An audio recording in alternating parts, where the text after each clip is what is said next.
신명기 7장 12절로 26절 말씀 제가 읽겠습니다.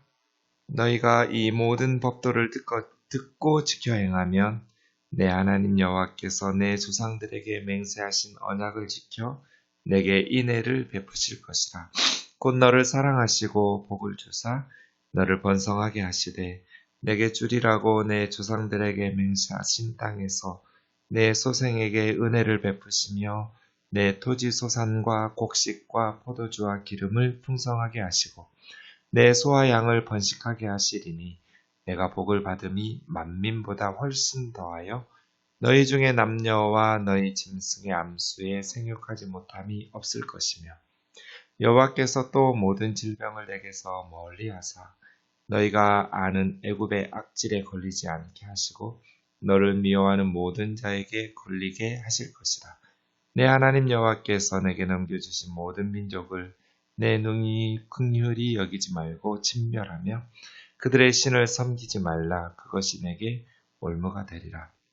내가 혹시 심중에 이르기를 이 민족들이 나보다 많으니 내가 어찌 그를 쫓아낼 수 있으리요 하리라마는 그들을 두려워하지 말고 내 하나님 여호와께서 바로와 온 애굽에 행하신 것을 잘 기억하되 내 하나님 여호와께서 너를 인도하여 내실 때 내가 본 큰 시험과 이적과 기사와 강한 손과 편팔을 기억하라.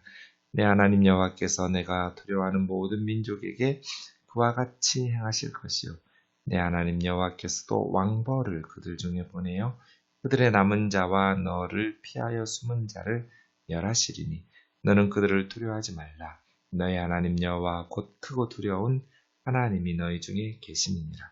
내 하나님 여호와께서 이 민족들을 내 앞에서 조금씩 쫓아내시리니 너는 그들을 급히 멸하지 말라. 들짐승이 번성하여 너를 해할까 하노라.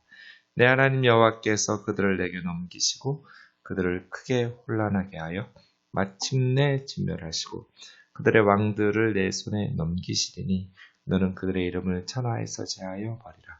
너를 당할 자가 없이 내가 마침내 그들을 진멸하리라.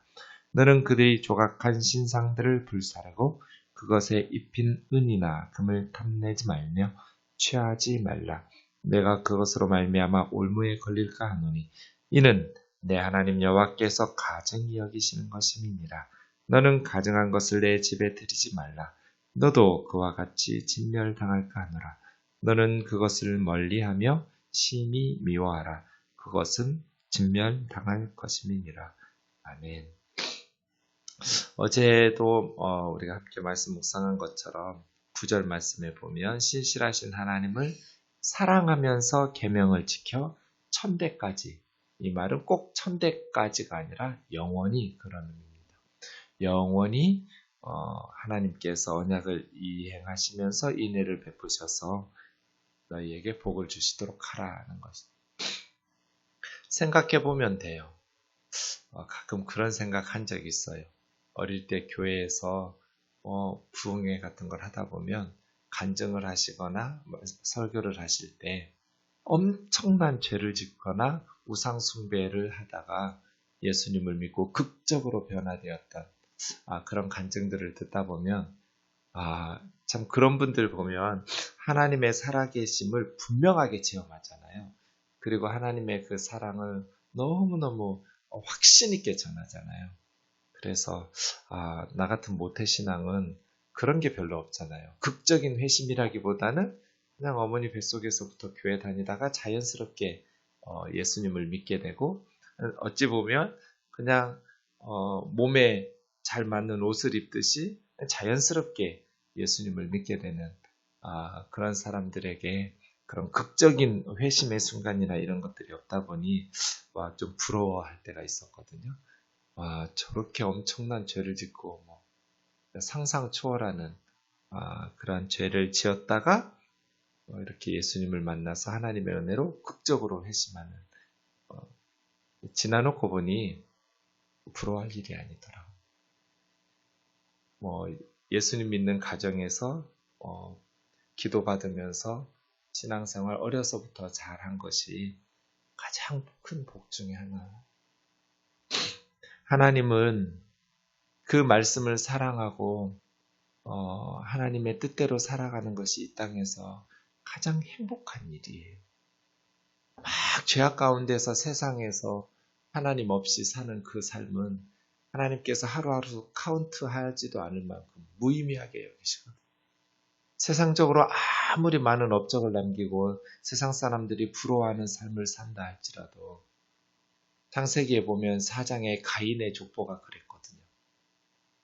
철로 각양 날카로운 기계나 농기구들을 만들어내는 창시자가 되고 악기를 만들어내면서 음악과 예술, 문화를 발전시키는 창시자가 되고 가축들을 엄청나게 길러가면서 모욕하고 하는 창시자가 되고 가인의 후손들이 그러했지만 그들은 몇 살에 죽었는지 하나도 기록되어 있지 않아요. 하지만 5장에 나오는 셋의 족보, 아벨 대신 태어났던 셋의 후손은 대단한 업적 남긴 게 하나도 없어요. 그냥 하나님과 동행하고 자녀들 낳으면서 살다가 죽었거든요. 평범한 삶인 것 같아요. 그런데 한 사람에 3번씩 기록했어요.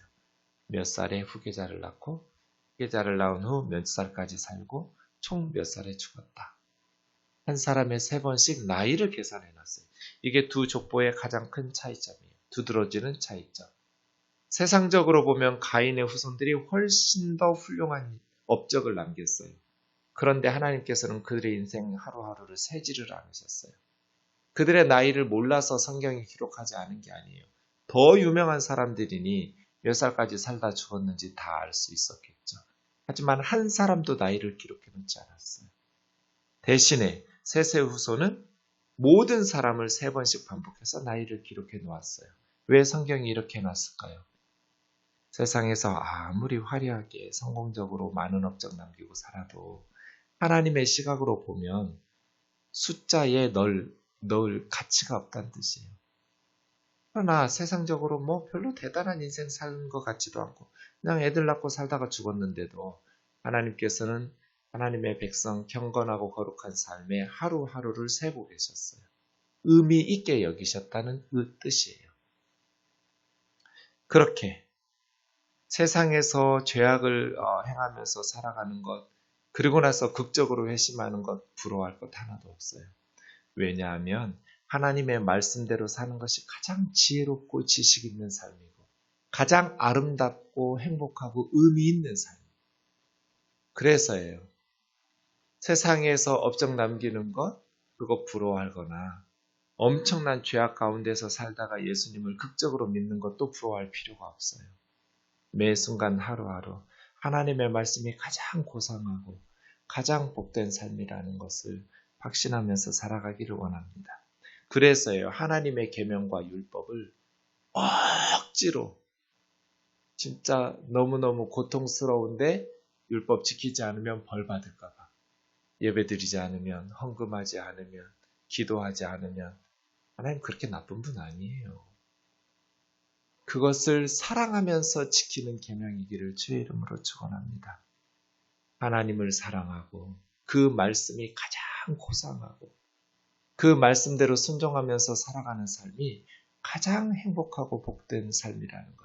왜냐하면 사탄은 계속해서 성도들에게 물고기에게 물속에서 사니까 답답하지? 물을 벗어나서 자유롭게 너도 살아봐. 물고기가 그 물을 벗어나서 육지로 뛰어들겠다고 하면 죽어요. 물고기는 물 안이 가장 자유로워요. 사람은 하나님의 말씀대로 살아가는 것이 가장 행복하고 가장 자유로워요. 그게 진정한 자유의 길이지. 하나님을 하나님의 자리에서 끌어내리고 하나님의 명령을 무시하고 하나님의 말씀을 불순종하면서 내 맘대로 살아가는 것, 세상의 방식대로 자유롭게 사는 그건 자유가 아니라 죽음의 길, 사망의 길이죠. 다른 사람도 고통스럽고 나도 불행하게 가는 길이. 그래서예요. 사탄이 우리를 계속해서 너 그렇게 물속에서 사니까 괴롭지, 불편하지, 자유가 없지, 노예 같지. 뭐라고 말해야 돼요? 맞아. 괜히 예수님 빨리 믿었어. 죽기 전에 믿고 죽는 사람이 제일 행복해. 죽기 전에 예수 믿고 천국 가는 사람이 뭐가 행복해요? 어머니 뱃속에서부터 예수님 말씀 듣고 찬송 듣고 하나님 믿고 살아가는 게 제일 행복해요. 그건 우리를 올가매는 족쇄가 아니에요. 그래서요, 사탄은 우리를 계속해서 자유롭게, 그건 자유가 아니에요. 사망의 길이에요. 예수 믿지 않는 세상 사람들, 겁나 돈 잘 버는 사람들, 세상 사람들이 엄청나게 부러워하는 자기 분야에서 성공한 사람들, 저 여러 명 알고 있어요. 얼마나 고통스럽게 허무하고 공허하게 사는지 몰라요. 남들 앞에서는 목에 힘주고 어깨에 힘들어갈지 모르겠지만 정말 목사님 너무 괴로워요. 은경아 너무 괴롭다. 너무 허무하다. 하나님 안에 사는 것이 가장 복되고 말씀 안에 사는 것이 가장 행복하다는 것이라는 것을 사탄이 우리에게 유혹할 때 사탄아 물러가라. 하나님의 말씀이 가장 고상하고 하나님의 말씀이 가장 행복하고 이 말씀이 너무 아름답고 이 율법이 우리를 진정한 사람 되게 하고 진정한 행복으로 이끄는 축복의 길이라고 그렇게 물리치시기를 주의 이름으로 축원합니다. 그러니 하나님의 말씀 순종을 억지로가 아니라 사랑하여 순종하는 시편 119편의 말씀처럼 하나님의 말씀을 극진히 사랑하면서 연구하고 순종하면서 살아가는 저와 여러분 되기를 주의 이름으로 축원합니다. 그것이 우리를 복되게 해요. 12절에서 16절까지 있는 것처럼 아무나 그렇게 섬길 수 있는 게 아니에요. 하나님의 백성으로 택함받은 하나님의 자녀들만 그렇게 살아갈 수 있어요. 그러니 그것을 우리에게 풍성한 삶으로 13절에 있는 것처럼 그리고 14절처럼 만민보다 훨씬 더 복을 받으면서 살아갈 수 있도록 우리는 하나님 사랑하고 그 말씀 사랑하면서 그 말씀대로 순종하면서 살면 돼요. 세상 사람들은 자기 마음대로 살아갈 때, 세상의 방법으로 살아갈 때 우리는 하나님의 말씀대로 순종하면서 살아가면 15절처럼 모든 질병, 애굽에서 걸리는 사람들이 악질과 모든 것들을 다 대적에게 걸리게 하시고 하나님의 백성들은 건강하게, 풍성하게 하나님께서 함께 하실 것이다. 그러니 16절만 기억하라는 것이죠. 이 민족을 긍휼히 여기지 말고 진멸하라. 두 가지 의미에서 첫 번째, 그들의 죄에 대해서 너희는 하나님께서 재판장이 판결 내린 것을 집행하는 자니까 성실히. 두 번째는 그들을 놔두면 그들의 우상 숭배의 유혹을 받아서 올무가 될 것이기 때문에. 그러니 모든 가나안 일곱 족속들은 하나님의 심판대로 긍휼히 여기지 말고 진멸하라는 거예요. 17절이요. 혹시 가나안 1세대, 출애굽 1세대처럼 이 민족들이 숫자가 많고 더 강력한 우리가 어떻게 이길 수 있을까 두려워하지 마라. 그러다가 40년 광야에서 헤맨 거죠. 네. 어차피 그들은 너희의 군사력으로 이기는 것이 아니라 하나님께서 이기게 하실 것이기 때문에 두려워하지 마라.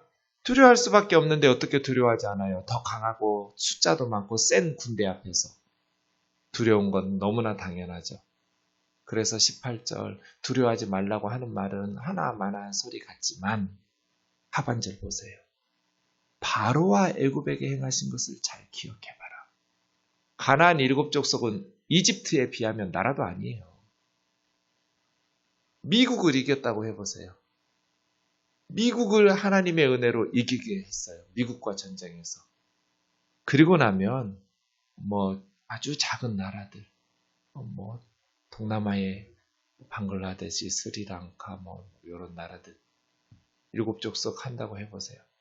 하나님께서 너희에게 이집트를 이기게 하고 나오셨는데 가나안 일곱 족속은 애굽에 비하면 그 군대도 아니거든요. 이걸 잘 기억해 보라는 거예요. 하나님께서 큰 기적과 강한 손과 편팔로 너희를 애굽에서 건져내신 것을 잘 기억해 보면 두려워할 필요가 없어요. 그러니 그들이 숫자도 많고 더 강력한 요새와 군대와 무기가 있다는 것을 두려워하지 마라. 하나님께서 너희와 함께 하실 것이다. 왕벌을 보내셔서 다 먼저 제거하실 것이다.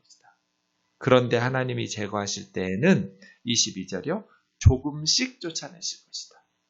한꺼번에 다 쫓아내버리면 그 땅이 폐허가 되니까 들짐승 천지가 되니까 조금씩 이것은 두 가지 위험이 있어요.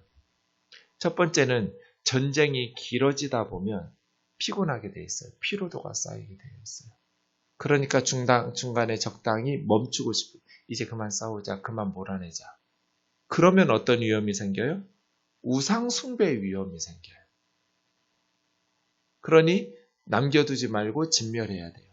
그리고 하나님께서 조금씩 멸해야 그 토지나 도시가 폐허가 되지 않으니까 그렇게 길게 싸움할 생각을 해야 되는데, 그 다음 길게 싸움하다가 남겨진 그러한 저 신들은 더 센가 보다, 저 가나안 신들은 더 힘이 있나 보다, 이런 식의 유혹을 받거나 그 우상 숭배의 유혹으로 넘어가지 않아요.